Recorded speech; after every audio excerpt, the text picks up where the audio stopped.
কি জল নেই? জল শেষ হয়ে গেল নাকি? এই জানো তো, গ্রামের সব জলাশয়ের জলস্তর না নেমে গেছে, পুকুরও শুকিয়ে গেছে, কুয়োতে জল অনেক নিচে চলে গেছে। কি যে হবে কে জানে। এই বছর তো বৃষ্টি হয়েছে কম, তার উপর মানুষজন জল ব্যবহারের চেয়ে নষ্ট করে বেশি। দেখি, মহারাজকে বলতে হবে।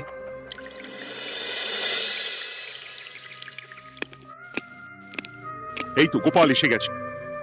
শুনেছো, রাজ্যে সকল জলাশয়ে। শুধু শুনিনি, চাক্ষুষ দেখেছি, আর এর কারণ ও তার সমাধানও ভেবে এসেছি মহারাজ। তুমি কি বলতে চাইছো সেটা বলো না খোলসা করে। মহারাজ, আসন্ন দিনে জলাভাব মেটানোর একটাই উপায়, তা হলো প্রজাদের উপর কর চাপানো। মহারাজ, আমার ঠাকুরদা বলতেন, যা মেলে মূল্য বিনে তার মূল্য কে আর জানে।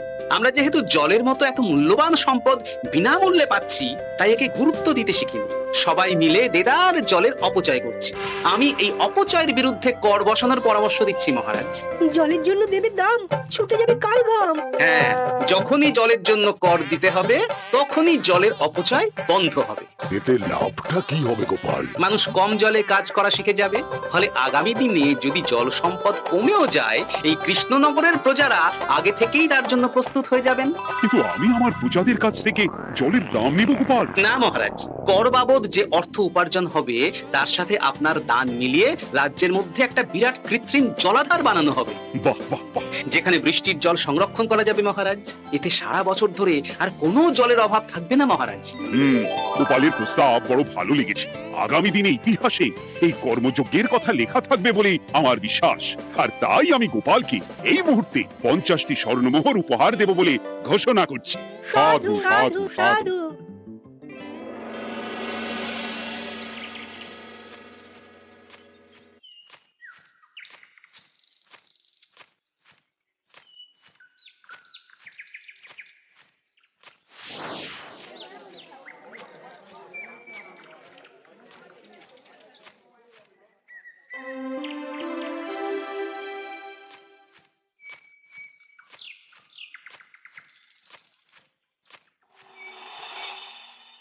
মানে আমার এই এতটুকু স্বাদ তুমি পূর্ণ করবে না? আমি কি নিজের জন্য চেয়েছি নাকি? সবই তো পাবে তোমার মেয়ে আর জামাই। হ্যাঁ, সে বুঝেছে গিন্নি, তাই বলে এতগুলো মুদ্রা আমি খরচ করতে পারবো না। পারবে না? আমি তাঁতির বাড়ি থেকে মেয়ে জামাইয়ের জন্য কয়েকটা শাড়ি আর ভালো পাঞ্জাবি কিনে একটু পাঠাবো। কিন্তু এখন আমার কাছে অত মুদ্রা নেই গিন্নি, পরে পেলে আমি ঠিক তোমার স্বাদ পূরণ করব। আবার বাজে কথা বলার জায়গা পাও না তুমি। এতক্ষণ কোথায় ছিলে গো? আমি বেলায় নদীর পাড়ে গিয়েছিলাম, তখন কমলা আমাকে বললো তোমায় নাকি দেখেছে। কি দেখেছি? কোথায় গেল? এত বড় মুদ্রা থলে কি হাওয়াতে উবে গেল নাকি? এই রে, এ তো মহা ঝামেলা। কখন কে যে গিন্নিকে খবর দিচ্ছে সেটা টেরও পাইনি। বলি মুখে কুলু পাটলে যে বড়, বলি রাজা মশাইয়ের কাছ থেকে যে এত রোজগার করো, সেই মুদ্রা যায় কোথায়? কানের মাথা খেও না তো। আমি কি তোমার কোনো কিছুর অভাব রেখেছি? বলো একবার। খাওয়া পড়া কোনো কিছুর তো কোনো খামতি নেই তোমার। মানছি রাখোনি, কিন্তু তাই বলে আমিও তোমার স্ত্রী, তোমার গিন্নি গো গিন্নি, তাই না? আমার তো জানার অধিকার আছে নাকি যে তোমার উপার্জনের অর্থ করি সব কোথায় যাচ্ছে? জানবে জানবে, সব জানবে। এখন কিছু খেতে দাও দেখি, পেটে ছুঁচোয় ডং বৈঠক মারছে। না, এরপর থেকে আর মহারাজের কাছে উপহার পেলে ওইভাবে খোলা হাটের মধ্যে দিয়ে আসা যাওয়া করা যাবে না।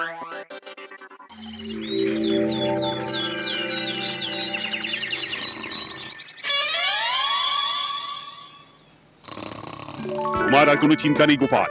আমি তোমার মাসোহারা তো বাড়িয়ে দিলাম, সঙ্গে প্রত্যেকদিন তুমি 10 মোহর করে পারিতোষিক পাবে। এই নাও। এই ভোরবেলায় একটা জব্বর স্বপ্ন দেখা গেল বটে। এই স্বপ্ন খুলে গেলে আর কোনো চিন্তা নেই। গিন্নি, ও গিন্নি, বলি গেলে কোথায়? গিন্নি, সাড়া নেই। ও গিন্নি, রাগ করলে নাকি গো?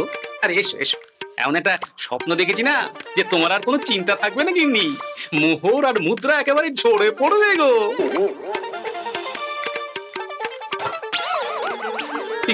এসব ফলাহার সাজিয়ে রেখে গেল কোথায় গিন্নি? নিজের বাপের বাড়িতে তো যাবে না, কেউ নেই সেখানে। মেয়ের বাড়ি গেল নাকি? না, মেয়ের বাড়িতে তো গিন্নি যায় না। তাহলে না না, খালি পেটে এত ভাবতে পারছি না। আগে মুখ হাত ধুয়ে এসে কিছু খেয়ে নি, তারপর দেখি গিন্নি কোথায় গেল। না, গিন্নিকে তো কোথাও দেখলাম না। গেল কোথায়? যাকে আগে রাজবাড়িতে তো যাই, ফেরার সময় না হয় আবার খোঁজ নেব, ততক্ষণে ফিরেও আসতে পারে।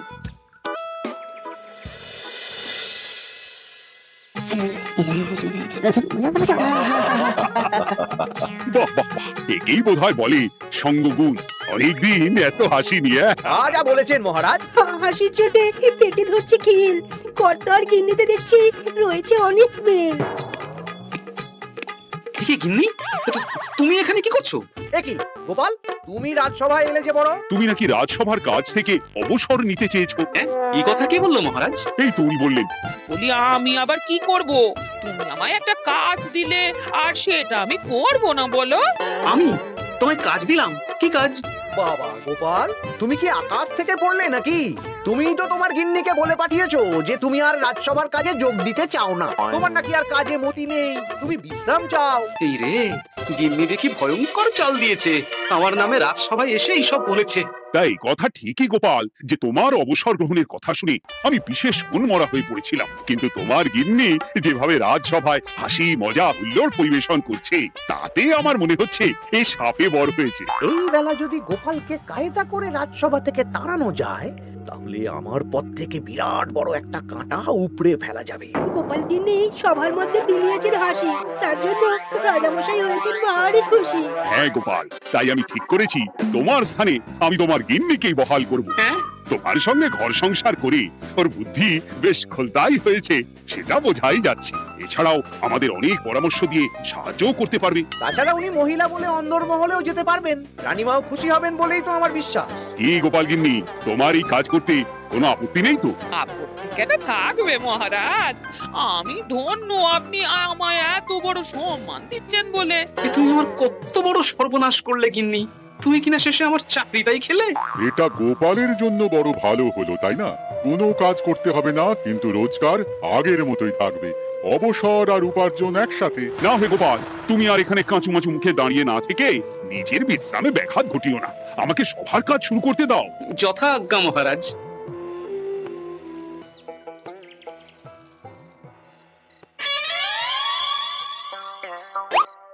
মানে মহারাজ সমস্যার সমাধান করতে দিয়েছেন তোমাকে, আর তার উত্তর দেব আমি? কেন তুমি আমার চাকরি খাবে আর তোমার সেই চাকরি রাখার দায় নেব আমি? হ্যাঁ হ্যাঁ নেবে। মানে কাল রাজসভায় মহারাজের সমস্যার সমাধান করব, সেই মতো কথা দিয়ে এসেছি। হ্যাঁ, আগাম 10টা মুদ্রাও বাগিয়ে এনেছি, তার থেকে তোমায় একটা মুদ্রা দিলাম। এখন মানে আমাকে উত্তর বলে দেবে, না হলে আমি। কেন দেব? আমি পাবো একটা মুদ্রা, আর তুমি আমার কাছে উত্তর জেনে নিয়ে সেটাই বলে পাবে 9 মুদ্রা। কিছুতেই না। বলবে না? না। তাহলে ভালো করে শুনে রাখো, আজ থেকে ঘরের উনুনে হাঁড়ি চড়বে না। চাকরি তো খুইয়েইছো, এবার না খেয়ে প্রাণটা খোয়ানোর জন্য তৈরি হয়ে যাও। হ্যাঁ। ওরে বাবা, এমন কথা কেন বলছো গিন্নি? তুমি তো জানো যে খিদে একদম সহ্য করতে পারি না, এখন যদি তুমি এইসব বলো তাহলে আমার রক্ষে নেই গো। বেশ, তাহলে আমি যা জানতে চাইছি শ্বশুর শ্বশুর করে বলে ফেলো দেখি। এ আমি কি শাঁখের করাতে পড়লাম রে বাবা। ঠাকুর, এত দুর্ভোগ লেখা ছিল, ঘরে বাইরে সব জায়গায় এত হেনস্থা যে সহ্য করা যায় না ঠাকুর। একেই তো বলে গো গিন্নি, মেঘ না চাইতেই জল। এতদিন কতভাবে চেষ্টা করেছি গোপালকে রাজসভা থেকে তাড়াবার, আর গোপাল নিজেই কিনা রাজসভা থেকে পালিয়ে গেল। কি সব বলছো? তোমার শরীর ঠিক আছে তো? শরীর মন সব ঠিক আছে, তবে গোপালের বদলে কাকে বহাল করা হয়েছে শুনলে তোমার মাথা ঘুরে যাবে। কাকে? গোপাল গিন্নিকে। আমার কিন্তু বিষয়টা খুব একটা সরল ঠেকছে না গো। গোপাল ভাঁড়ের বুদ্ধি তো আর যে সে বুদ্ধি নয়, উনি যাই করেন খুব ভেবে চিন্তে করেন, এর পেছনে আবার কোনো মতলব নেই তো। এটা তুমি মন্দ বলনি গিন্নি, গোপালকে নিয়ে সত্যিই কোনো বিশ্বাস নেই। ও কখন কি ঘোট পাকাচ্ছে বলা যায় না। আমাকেও সাবধানে থাকতে হবে, দেখতে হবে যে গোপাল আসলে কি চাল চালতে চাইছে।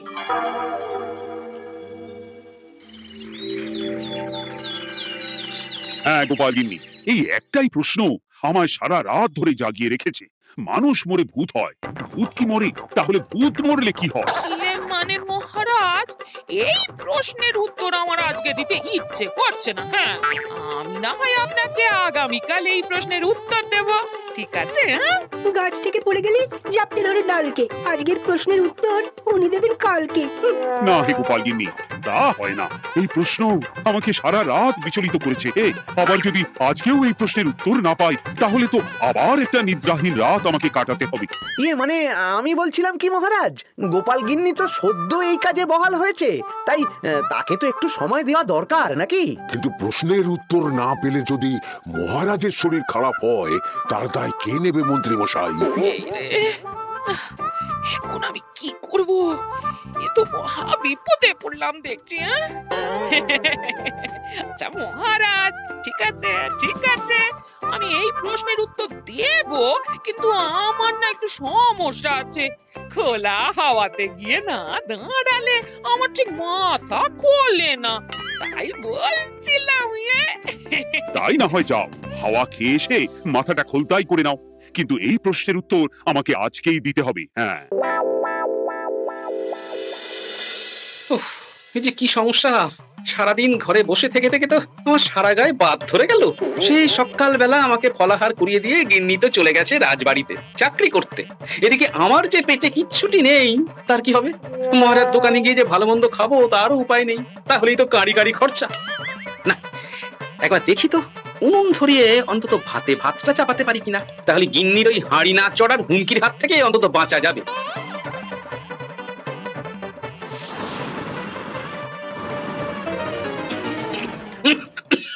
ও বাবা গো, ও বাবা, এত কেসে কেসে সোজা শেষ যাত্রা হয়ে যাবে আমার।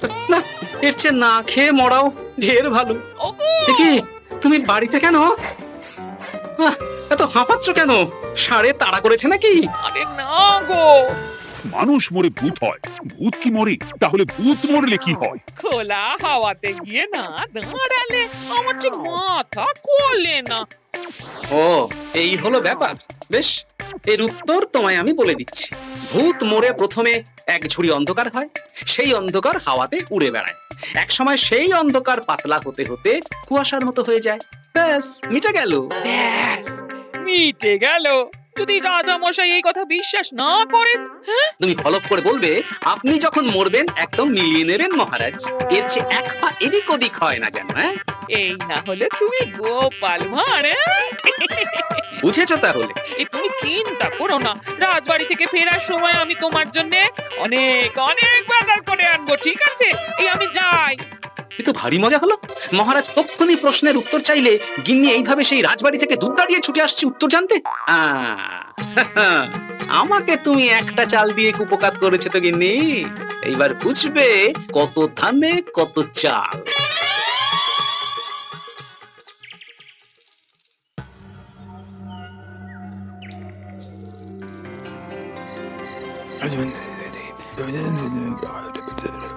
বুঝেছিস তো তোর কাজটা? খুব বুঝেছি গোপাল দাদা। নেই, এবার লেগে পড় দেখি।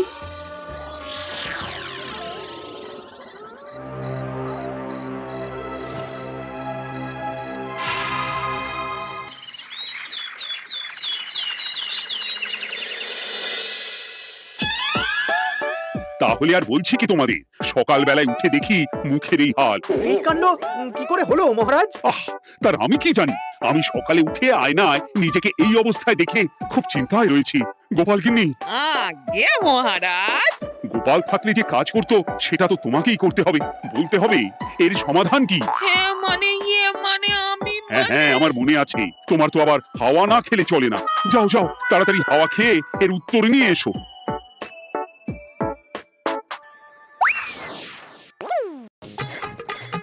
এই জন্য তুমি এত দূর ছুটে এলে গিন্নি?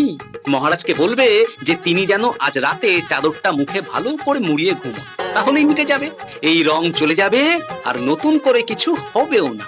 ও মা, বলি এত সোজা সমাধান? তা নয় তো কি?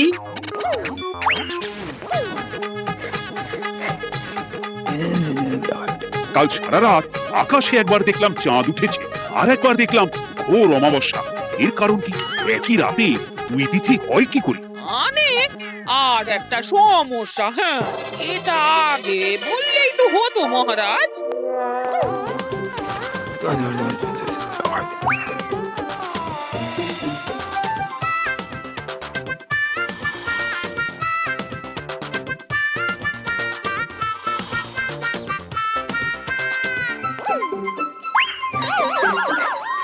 কি তুমি হাওয়া খেতে গিয়ে এইভাবে খাবি খাচ্ছ কেন গোপাল গিন্নি? এর কারণ আমি জানি মহারাজ। সে কি কাণ্ড, তুমি কি করে জানলে? গোপাল গিন্নি মোটেও হাওয়া খেতে যায়নি মহারাজ, সে গেছিল নিজের বাড়িতে গোপালের কাছে আপনার বলা প্রশ্নের উত্তর জেনে আসতে। মানে গোপাল গিন্নি তার মানে আমাকে ঠকিয়েছে? তা জানি না মহারাজ, তবে আমার মনে হয় এর পেছনে গোপালের কোনো গভীর ষড়যন্ত্র আছে, না হলে সে এমনটা করবে কেন? আর এক রাতেই আপনার সাথে এতগুলো অদ্ভুত ঘটনা পর পর ঘটবে কেন? বটে, এক্ষুনি গোপালকে ডেকে আনো।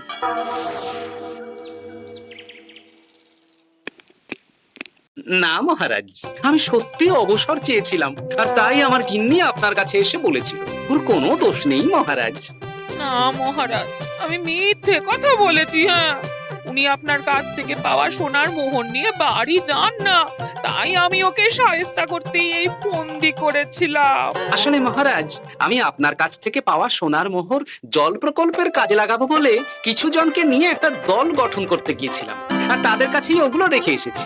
এটা যদি আমার দোষ হয় তাহলে আমি ক্ষমা প্রার্থী মহারাজ। সাধু গোপাল, সাধু তোমার উত্তর। এই কাণ্ড! আর এদিকে রাজবাড়ি থেকে বাড়ি, আর বাড়ি থেকে রাজবাড়ি করতে করতে আমার প্রাণ ওষ্ঠাগত হয়ে গেছে মহারাজ। ওহ, আমার ঘাট হয়েছে, আপনি আমায় ক্ষমা করে দিন মহারাজ। এইবার মজার টের পেয়েছ তো গিন্নি? আপনি আপনার আদরের গোপাল ভাঁড়কেই তার চাকরি ফিরিয়ে দিন মহারাজ। আমি যাই আমার হেসেল সামলাতে। কেলে পচা খুব ভালো করেছে বলতে হবে।